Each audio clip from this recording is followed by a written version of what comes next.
Welcome, beautiful Paris Saint-Germain family. In today's video, we'll be reacting to some Paris Saint-Germain versus Liverpool predictions heading into the game. All right, we're going to start with this Liverpool fan, McKenna. Let's get it. Hey guys, welcome back to Lawrence McKenna on LFC channel, where we're here to preview Liverpool versus PSG. What feels like a big game, but one that is also slightly, I guess, like it's a little bit tempered, because Liverpool, first of all, know that they have to focus on a Premier League title, but at the same time, they also know that PSG are an exceptional side, and they know that this is a really difficult game. We've beaten PSG in the past, but it was a very different animal back then, and now they are the beast that I think they always promised to be at the beginning of the rebuild and the beginning. I mean, I guess if he's talking about 18, 19, yes, you beat us at Anfield, but we beat you at the Parc way more convincingly. I don't know, this like, oh, PSG back in the day used to be bad, now they're suddenly good. No, it's just an agenda. Of the time where they got rid of the Mbappes, Messis, all those kind of guys. They're a better team than they were back then. And I think a lot of people knew. I don't know why people constantly do this, especially when they bring up Messi. Yes, the 2 years when Messi was there, we got knocked out in the round of 16. The team was completely unbalanced because of Messi's high wage and Neymar and Mbappe's. We couldn't have a strong team around them. But if we're talking about the Mbappe era, that was a success. I don't know, Paris Saint-Germain were really successful, including beating Liverpool that year, obviously in the group stage, when Liverpool went on to win the UCL that season. So, I don't know why they got to do these gimmicks and narratives, man. Just get into the game, man. We all knew that going into this game. But we also knew that their league is very much the equivalent of doing a pre-season for the Champions League, almost. Again, I don't know why. Like 46 seconds in, and we're already on this fucking garbage, man. Comparing League into a preseason. Constantly. No disrespect to Liga, certainly, because it's a great league to watch. Yo, you can't say something disrespectful and then say no disrespect to Liga. Get on with the game, man. Of the football, the style of the football, the standard of the football is certainly very different. And I think intensity is the biggest differentiator there, especially when it comes to the difference between the Premier League and every other league in Europe, right? They're almost constantly exhausting games, constantly exhausting challenges within the league of the Premier League, right? I'd say there's very similar technical or, should we say, mental challenges for, say, Real Madrid in something like La Liga, or in the Bundesliga. There are a lot of very challenging teams in there as well. But the intensity, again, is still not quite the same as the Premier League. And intensity and tiredness are a huge What this is just this. Clap on the back. Premier. Yeah, Liverpool, we're 16 points clear at the Prem because it's the best, it's the toughest in intensity. Where was your intensity versus PSG? If Ligue 1 is so unintensity.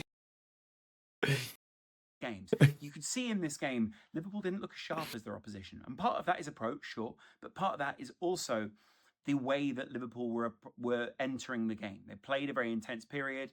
This was the start of another intense period. Again, I don't understand these gimmicks. No, you did not have lower intensity against PSG because you couldn't even use your intensity against us. The only thing which can either be used as a positive or negative thing is you didn't play a game on the weekend heading into the Liverpool PSG game. Maybe you weren't, up to fit. But then I saw you versus Southampton. That was also bad intensity. I think one actual logical argument for Liverpool is they have very bad squad depth, and Arne Slot hasn't rotated that much, and he's focused a lot on the UCL and the UCL and the Premier League, which maybe the starting 11 is a bit tired. Looking at Paris Saint-Germain, we rotate way more than this Liverpool side. And Liverpool have to manage their energy as they go through this, right? And PSG certainly took advantage of that. The comments post-game from Luis Enrique, where he was talking about, we should have, the better team lost the game. We knew we could have done much better. We'll enter Anfield in the same way, with the same approach, with the same ideas, with the same kind of energy. I mean, I'd be interested to see them do that. I certainly would think I'd be fascinated to see them do that at Anfield. I think there would certainly be a very different crowd reaction at Anfield. And I also think that the people who watched on TV, the people who watched in the stadium have two very different opinions when they leave the stadium. Certainly, we knew that Liverpool were under pressure. Certainly, we knew that Liverpool were pinned back. But as I said in my preview for the Southampton game, we saw that actually their XG was relatively low. Now, a few people pointed out... Oh, my days. Oh, my days. Trying to undermine what Paris Saint-Germain did, especially in the first half, because we barely did anything. In the second half, it was more like long shot attempts, like Kvara and Du and so on. is obviously the calculation of where the defenders are, where the goalkeeper is, where the shot was taken from, and that's purely what the calculation is, right? I get that. First of all, explaining XG to someone who routinely uses XG after games and speaks to lots of people who pretty much made XG what it is today, we know what XG is, guys. Like, we know how it's calculated, the cumulative effect of it, and all those kind of things. We knew also that Liverpool were under immense pressure in that game, or what felt like immense pressure at that time. But when you look back at a lot of their shots, there are a lot of speculative shots. Oh my! You see this fucking revisionism, or whatever it's called, just disgustingness. Oh, you know, from the TV we saw pressure, but was it really pressure?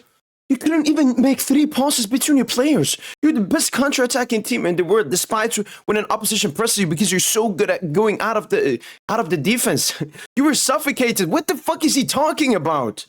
Outside the box, there are a lot of shots which ultimately were to challenge Alisson from a distance rather than actually realistic levels of, I think this is going to go in and be a goal. Sure, it's a sign of the pressure. It's a sign of the field tilt towards PSG or towards Liverpool in PSG's favour. But it's certainly not a sign that 27, the amount of shots, or 29, whatever you want to call it, was tilting the field so dramatically towards PSG that they deserve to walk out of this game dramatic winners. Yes. What the fuck is this guy talking about? Yes, the 27 shots, it's not like Paris Saint-Germain 27 goal scoring chance or something.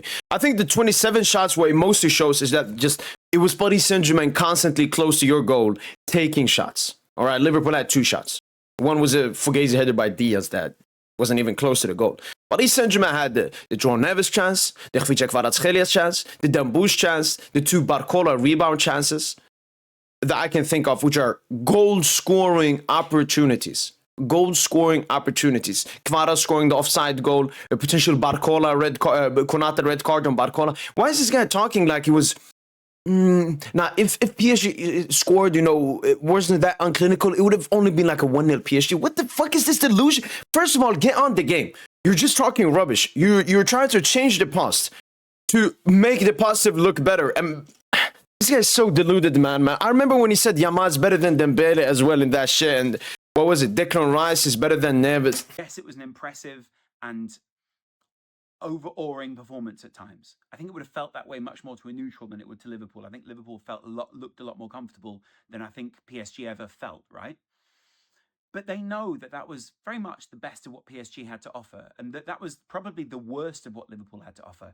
They were second to almost every ball. They fell into a lot of PSG's traps. The midfield compression that PSG do certainly worked. The man-to-man that they have with Mendes on Salah certainly worked. But the proof was in the pudding, and the pudding was, well, we don't need to beat you at every opportunity like you are trying to do with us. We need to beat you on the key opportunities. We need to beat you when we have Harvey Elliott in the right position, when Nunez breaks through. Why is he saying key opportunity? You have one opportunity. And once again, this is the Arne Slot tactical masterclass Liverpool experience versus unexperienced gimmick they're trying to play here, where, well, the same thing is going to happen in the second leg. PSG is probably going to have a lot of chances, not scoring. Liverpool are going to take their chances.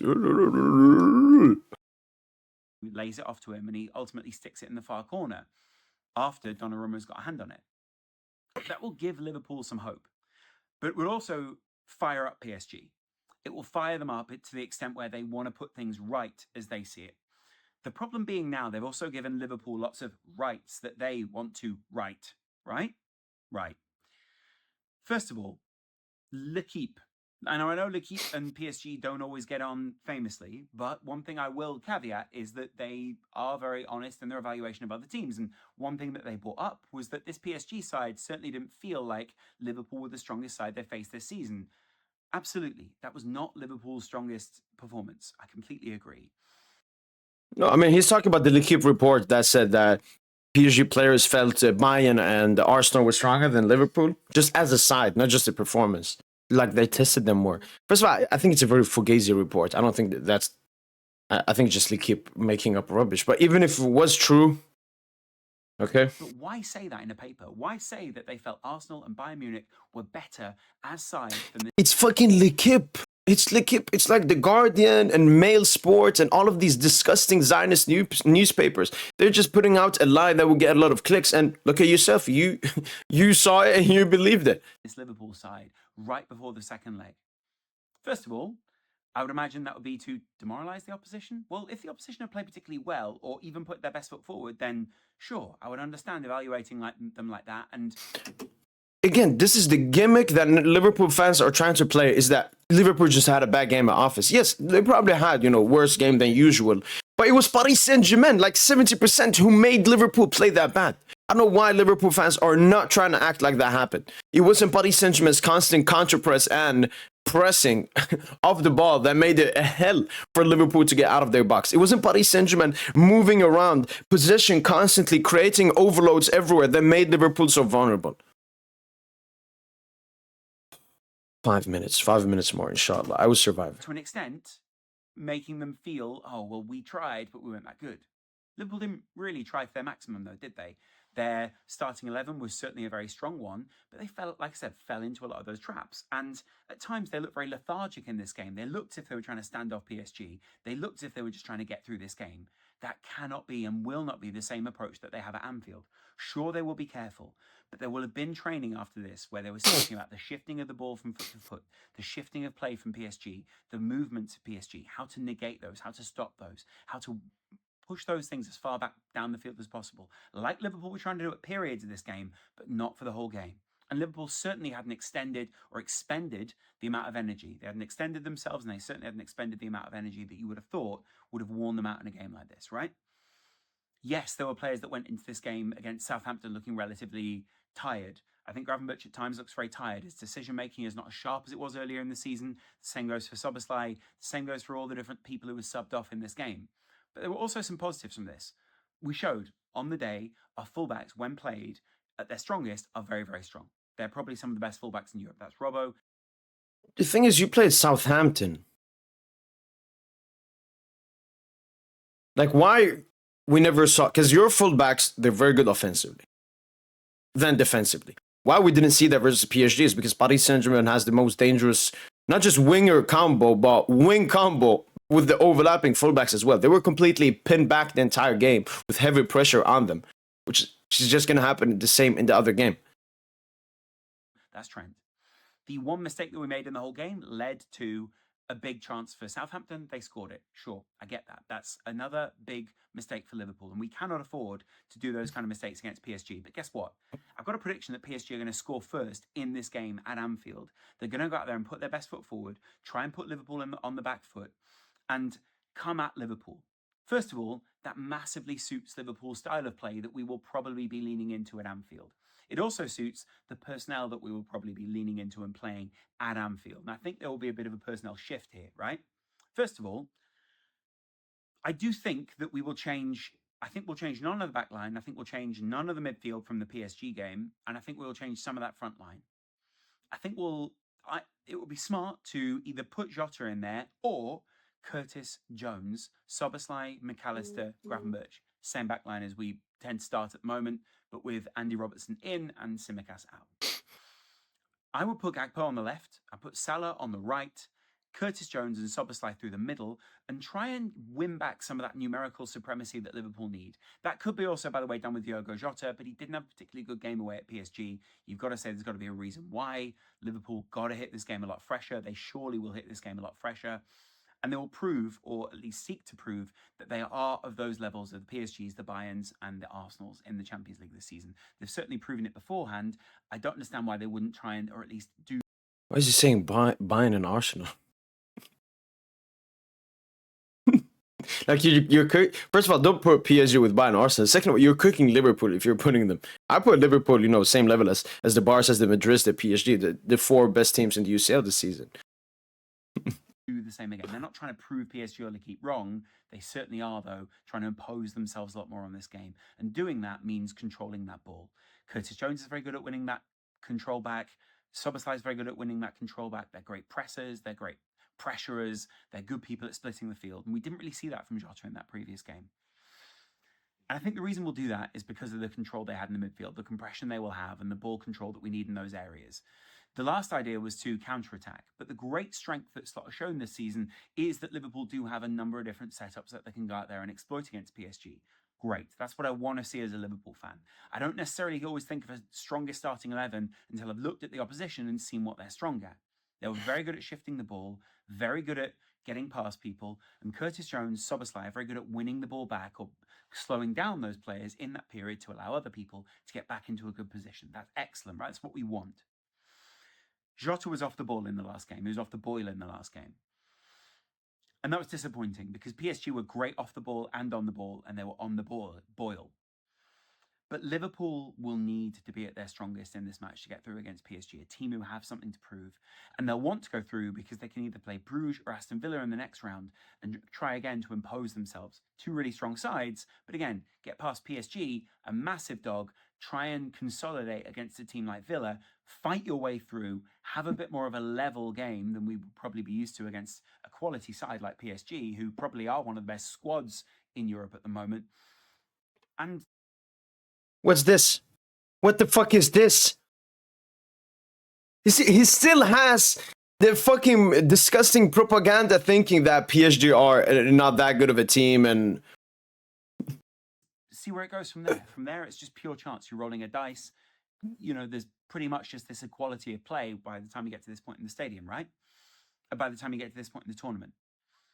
Anyway, I look forward to knowing what you guys think, what your approach would be. I've given you mine. I'm not necessarily saying that's the starting 11 we go for. I think we might go for the exact same starting 11, but Diaz and Gakpo are rotated.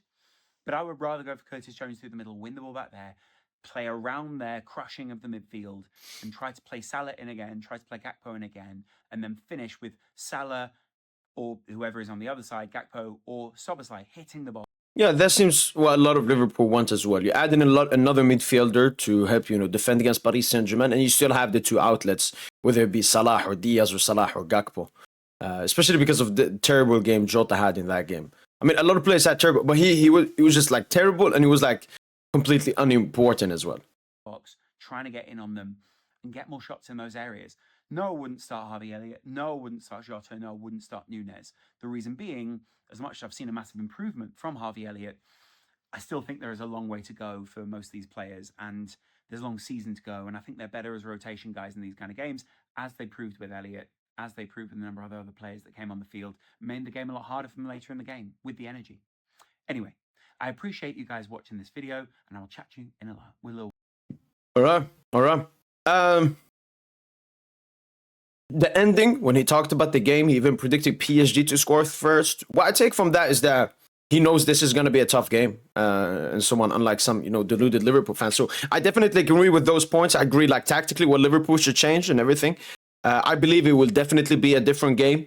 Liverpool will definitely be better. How much better is the question? Will they be better than PSG? I don't think so. Absolutely no. Despite Anfield and, playing against PSG already and not being that bad again, it's just not enough to be better than this PSG side. But then in the beginning, it was all the agendas, the gimmicks, the Ligue 1, the PSG, the Neymar, the Messis, just an agenda merchant. Yeah, decent video. Let's go to the next one. All right. Second reaction here to Anfield Agenda. Will Liverpool hand in PSG at Anfield? Yeah, I mean, I was reading through your comments before we got cracking, and there was one comment that really stood out to me, and it was from Philip McWilliam. How are you, Philip? Said, not sure how I feel about yesterday. Delighted with the result or shocked by how we got comprehensively outplayed. I think I'm kind of somewhere along there with you, Philip. Very grateful for the result, but usually you win 1-0 away from home in the first leg and you'd be full of confidence for the second leg. And I am confident, but you got to say they were a danger. They were a danger, and we need to be aware of that. We're going to need to be far, far better at Anfield. But there's two ways of looking at this. Yes, we can talk about the sheer amount of opportunities that they had, but they didn't find a breakthrough. And, that's not our fault. That's not your fault. That's down to Alisson Becker and their poor finish. And somebody else actually put up the stats from the Champions League final we played against Real Madrid as well, where, we comprehensively outplayed them. 20-something shots to their 3, and we lost the game 1-0. So I guess it swings and roundabouts. I mean, the only difference is that if we say Liverpool and Madrid play the second leg, I mean, Liverpool fans would be really confident to win the second leg of that Champions League final. This is a two-legged tie. But yeah, I agree with everything he's been saying so far. The thought that popped into my head before we get stuck into tonight's news was the Ibrahima Konate incident. After Rio Ferdinand had wet himself on TNT Sports and Paul Merson was wetting himself in the Sky Sports studios, it kind of got me thinking. They're all very ballsy moaning about Konate's push, but I don't remember the same uproar when Konate was pushed against Everton. It's weird, isn't it? It's like one push all of a sudden wants immediate red cards, but the other one, well, you know, we didn't get anything there, so maybe Lady Luck was repaying us for Konate getting pushed. I like Konate's response to it, by the way. He said, I'm a strong fella, and if I really wanted to push him, you know, it would have been a lot worse. So I'm kind of paraphrasing there, but that's kind of where Ebu was going with it. But yeah, that thought about my mind as well. You know, we felt hard done by against Everton. I know I certainly did over the push for Konate. So maybe Lady Luck was just repaying us last night. James Bond said, got to give PSG a lot of credit. Much better than I thought. Well, I expected it to be difficult.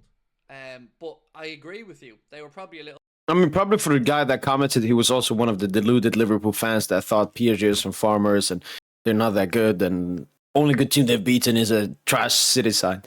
But he actually expected us to be good, so far, man, great, man. From bald head to bald head, man. Great thoughts so far. Better than I was expecting as well.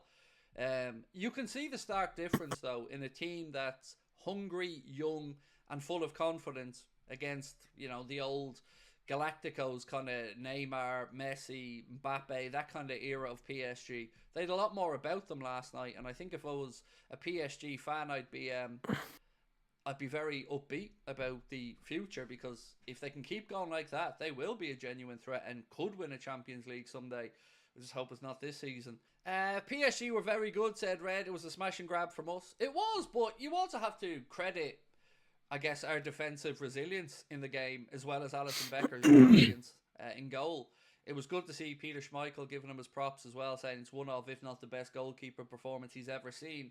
And it's a fair shout. I mean, 9 big saves, I think, in there for Ali last night. Alisson Becker, by the way, has made it into the Champions League Team of the Week. I'm sure you've probably seen it, but in case you haven't, it's Alisson Becker, then it's Timber from Arsenal at right back, De Kuiper from Brugge at left back, centre back pairing of Emre Can and Pavard of Inter, then midfield Pedri, Rodgers and Odegaard of Arsenal, up top Rodrigo, through the centre Harry Kane, and left Rafinha. That was the Champions League Team of the Week. Only stat that matters is who won. Absolutely. I agree with you. And it just shows why football is such a mad game.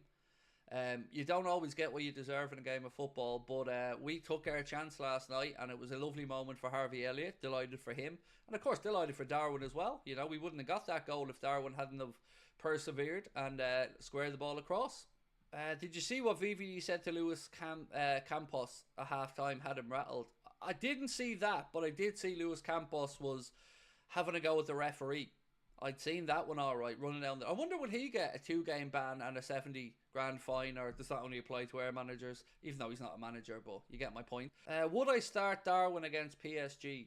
No, I wouldn't. I would go Gakpo, Diaz, Salah for the second leg. Okay, Gakpo, Diaz, Salah, yeah. So Diaz probably as the false 9 then? All right. But Darwin would be there if we need to stretch the game or do something. Because what Darwin showed last night was when he's on form and when he's up for it, he stretches defenders. He gives you something. He gives them something to worry about. And he gave us something last night that Diogo couldn't, which was an aerial option, which you can see from the way he set up the goal as well. So yeah, I think I'd probably go with the front three I mentioned. That's of course if Gakpo's fit and available at that point. Naturalist said, think we need a few more physically strong players. In the last few games, we've not fared well against bigger, faster, stronger teams. Well, I wouldn't say that PSG were much bigger than us, but faster, yes. I think it has a lot to do with what I mentioned in the previous reaction video, is that I think Liverpool, their main issue has been squad depth, and their main starting 11 are starting to tear down now towards the end of the season. They did to us what we've done to so many teams. They swarmed all over us, and it was it was horrible to look at. And I wonder if this is how opposition teams feel when Liverpool are at their best. But they were very, very good. But they didn't find the breakthrough. And we know one thing. Keep a clean sheet on Tuesday night and we're in the quarter-final. And I got to be honest with you, I fancy us doing Villa if they get to the quarters. I'm way more concerned about the second leg against PSG than I would be about 2 legs against Villa, even though the second leg will be at Villa Park. I just think over the course of 2 legs we'll have their number. And then, sure, then you're into semi-final land. And it's either going to be one of the Madrid clubs or Arsenal. How is it fair the second leg's at Villa? What's the point of winning the group stage? Well, we won. We got the second leg at home in the last 16. And we'd have the second leg at home in the semi-final. So, 2 out of the 3 knockout rounds there, you'd be at home for the second leg. And I'll take that, to be honest with you. Yeah, I'm not too displeased about that. Villa will be a difficult quarter-final, but I'd rather have the semi-final second leg at home than the quarters. Because, it's a massive affair and you're going to be playing a very tough opponent. Somebody complained about too many changes in your starting lineup, but I agree with you, except maybe Salah instead of Chiesa. So, in the video where I said my reasoning was, I want Mo rested for PSG. It's as simple as that. When I did my starting 11 prediction for the game, I'll run through it really quickly for people in the chat who may not have watched the video yet. I went Alisson, Trent. I would say make the changes, keep some of the big players on the bench, but, it is. Some words from Luis Enrique, the Paris Saint-Germain manager. This is what he had to say about the second leg. He said, second leg at Anfield, we'll go there and show ourselves to be a team that deserves to go through, that knows how to play. We've got nothing to lose. And he's kind of right. They do have nothing to lose and they will come and have a go. But if we can get an early goal, that would make a huge difference to this second leg. But most importantly, we are going to have to be a lot more physical than we were in the first leg. A lot more combative, a lot more energetic, just a lot more everything in a lot of areas. Because if we play like we did in Paris, we won't get as lucky again. Craig, did we go with 4? I love that he said that. He said that if we're obviously I don't expect Liverpool to play the same, but he knows if the game is played again, similarly to how it was played, PSG will put the ball into the net and go through. Wow, man! Shout out to this guy, man. Midfielders against PSG. Not if Gakpo's fit. If Gakpo's fit, I'd put Gakpo left, Diaz centre, and Salah right. But I could see the argument if you wanted to put Jones in there as well alongside the 3 lads, because we need to find a way to keep a lot more of the ball at home, and our intensity needs to be a lot higher. There was also a marked difference in how we defend. Yeah, that's something a lot of people are talking about, adding the other midfielder to Liverpool, playing basically with 2 outlets in like Gakpo Salah or Diaz Salah. Last night, if you looked at the game, it was like we were intentionally dropping off, which can be a recipe for disaster if you have the likes of Ousmane Dembele running at you. But it definitely looked like we were defending more passively on occasion last night, making them make decisions rather than, I guess, pressing ahead. I've seen a couple of people talk about it. Haven't watched the game back last night without commentary, by the way, because I'm not sitting through Rio Ferdinand's drivel. And by the way, he must have been really bad. I haven't heard it because I watched the games on silent, but I've been on a lot of platforms over the last 12 hours or so, and the amount of grief that TNT Sport are getting for Rio Ferdinand's commentary and how biased and poor it was, I hope they pay attention, because it's starting to become a little bit irritating now, having to listen to Neville or now Rio Ferdinand or others. And from what people are saying to me, it almost sounded like Ferdinand was overly excited at the possibility of PSG winning, overly critical when Canate was not given the red card, and overly silent after Liverpool had scored. Yeah, I mean, that's something I've complained about before. Obviously, not with Rio Ferdinand and TNT Sports, but I remember when I was watching the City game, maybe McManaman was on the thing I was watching too. I just hate biased commentators. Like, don't give the job to... If you hear him be biased, just remove him, because it destroys the actual feeling of watching the game. If anyone wants to watch a PSG game with a PSG perspective commentator, they can go and watch my channel. If they want to watch with a Liverpool perspective, then go and watch Anfield Agenda's channel. But a BT Sport, a TNT Sport, a BBC, a Bain Sport, all of these official neutral channels should not have any biases in them. But yeah, actually very great video from Anfield Agenda. A lot of great points he made. I know this video is a little bit early. It's not like the game before, but very great video here from Anfield Agenda. Let's go to the next one. All right, we got ESPN FC here with Steve Nicol, Craig Burley. According to the bookies, it's going to be a big ask, 5-2, to advance to the next round. Jules, I imagine a lot of praise for PSG, of course, in France and beyond, given the performance they put in against Liverpool in the first leg. The big question is, can they put in something similar at Anfield this week and actually get a return for it? Yeah, that's the big question. We talked a little about it yesterday on the show as well. And You should be saying yes immediately.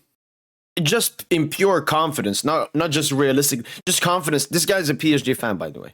I think we can explain it again. This is a team that has one style of one way of playing, one style really. And Luis Enrique took a long time to make sure that it was very good, and they are really now in total control of the football that they want to play, regardless if they are home or away, regardless if it's a Man City or even the Liverpool, as we saw at the Parc des Princes on Wednesday, or Rennes away like today. Of course, in Ligue 1 it's easier to do. The big question now is, can they do? Why do you have to say that? This goes for every single league.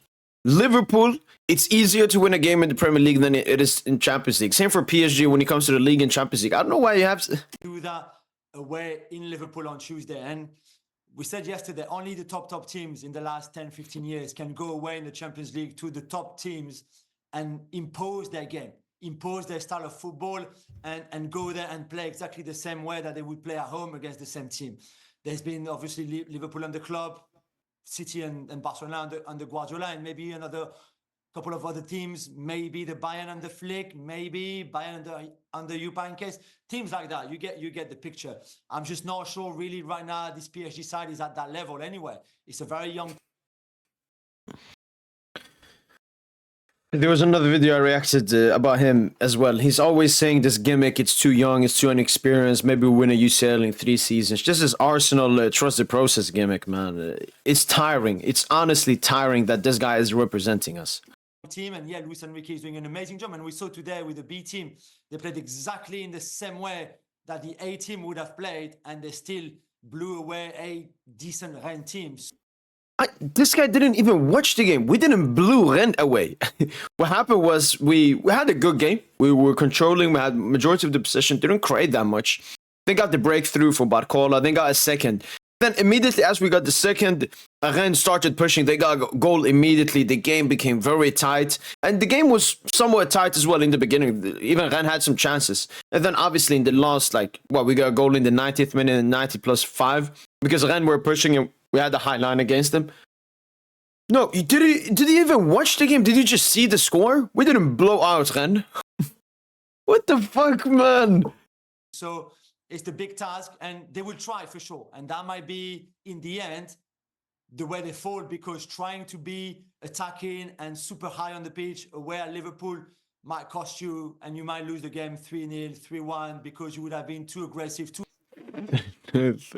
offensive, too attacking, and this Liverpool team could pick you up for that. But at least they will try. But if it clicks over there, and if they start well, and if they score the first goal, then I think it will become a very interesting game. I think of all the second legs, I'm most excited, just as a neutral, to watch this tie, given what we saw in that first leg. The first leg as well was even though it didn't turn out to be a real contest, because it was effectively a world-class performance from Alisson in goal. It wasn't a sort of 50-50 end-to-end, because Liverpool could not play past that press. Mm-hmm. And they were so bad on the ball, it just kept coming back and back and back. And if PSG can do that away from home, that's a big concern for Liverpool. Look, they put the frighteners up this Liverpool side, up this Liverpool manager. And they're also, Liverpool should have been going into this without Ibrahima Konate. Mm-hmm. He was a lucky boy that he wasn't red carded, and he would have missed this second leg. So there's a lot of stuff went for Liverpool that night. Obviously, they won the game against the run of play. But The bookies have been very, very generous there. For me, this is a lot closer, particularly with. I didn't understand the bookies thing they showed in the beginning, but it probably had like Liverpool, I don't know, 70-80%. Oh my days, man.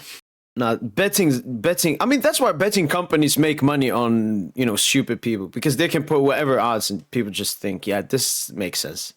But shout out to Craig Burley, man. He usually has an agenda against Paris Saint-Germain, but he's in full Paris Saint-Germain positive mode here. Great comments. With the informed players PSG have. What have they learnt from that first leg, and how do they approach the second leg differently? Well, I think they've learned that they can't sit back and not get in the faces of PSG, because if they do that again, then they won't win, whether it's at Anfield or anywhere else. I mean, Yo, shout out to Steve Nicol, man. He's once again someone that does not say that good stuff about PSG, and he's a Liverpool fan as well. Nah, shout out to ESPN FC, man. Can you think about the most deluded guy on this entire thing is not two Premier League pundits, one Liverpool fan. It's the PSG fan. He's the least confident out of them, man. It's embarrassing. Julian Laurent is embarrassing, man. told us before the second leg that Liverpool would be coming home winning 1-0 before this first leg, we would have said, well, it's done. If Liverpool beats PSG 1-0 in Paris, it's done. Absolutely not saying that. Absolutely right now, the way that game went and the way PSG played, they are in this game big time. And if they can handle the atmosphere at Anfield and this upcoming game, then Liverpool have got every reason to make sure they respect them and should be scared, because this team can beat them. And if Liverpool are going to advance, they're going to have to stop. Jules describes him as the best player in the world at the moment. No, I didn't. I've been told that you did. I've been told by reliable sources that he's the best player in the world at the moment, Jules. Look at this fucking... Okay, yeah, probably he didn't say that, and the host is trying to put him in a difficult spot. No, I didn't say that. Acting like Dembele, I don't know, is a top 10 or top 15. No, he's not. I didn't say that. After the, I think the Brest first leg in the playoff, L'Equipe newspaper asked the question. They didn't even answer it. They just asked the question. But he's amongst the most informed players right now. That's for sure. Amongst and then inform. Like, this guy can never give credit to his own team and his own players. He's talking like he's a Marseille fan. That's what he's sounding like. The amount of goals he scored in 2025, nobody has scored more goals than him in the calendar year since the turn of the year. Sorry, so he's right up there. Is he the best? No, he's not. And we saw in the first leg, for all the good things that he could do, there was still at times that finishing that he let him. What the fuck, man? What? He's sounding like such a PSG hater. First of all, in other games where he scored a lot of goals, he has like 3 to 4 chances to score from. Maybe misses 1 to 2, scores 2. This game he only had 1. I still expect Dembele. I'm still a bit, mad that he didn't. But Alisson still made him spectacular save. This guy is embarrassing, man. And Alisson made that great save in the one-on-one that they had. One of the many, many great saves that Alisson made on Wednesday. But he still has a long way to go. But he's in the conversation of the most informed. Still has a long way to go, man. This guy is Mbappe's nuts. This guy, if you ask him now, is Mbappe one of the best players in the world? He would say yes. But Dembele is one of the most informed. Okay, G. Top players that we find in Europe. All right. Shout out to Steve Nicol and Craig Burley. I have to give it to them. Huge respect, because this time they actually put the hatred, the agenda, the disgusting narratives to the side, and were just completely honest, maybe even extra positive towards Paris Saint-Germain, bring up the performance. Steve Nicol even said, if you told me before the game we would win 1-0 and I would be confident for the second leg 100%, but after is this 1-0? No. It's completely different. So shout out to Craig Burley, shout out to Steve Nicol, Julian Laurent, once again, embarrassing this club. He should not be representing this club. He sounded like a Marseille fan or like a Barca fan that hates PSG. That's what he sounded like. He's not confident in his team. He's not confident in anything. Absolutely anything. Saying, oh, maybe win the UCL in 3 years' time. Completely embarrassing. Well then, That's been it. We reacted to these 3 videos. Actually, 3. The first one was terrible until the good end. The Anfield Agenda, shout out to him. Great video to watch. Craig Burley, Steve Nichols, shout out to them. And then Julian Laurence. I mean, I have no words. That's been it from boy PSGINT. Hopefully, guys, have enjoyed this video. And as usual, allez, Paris.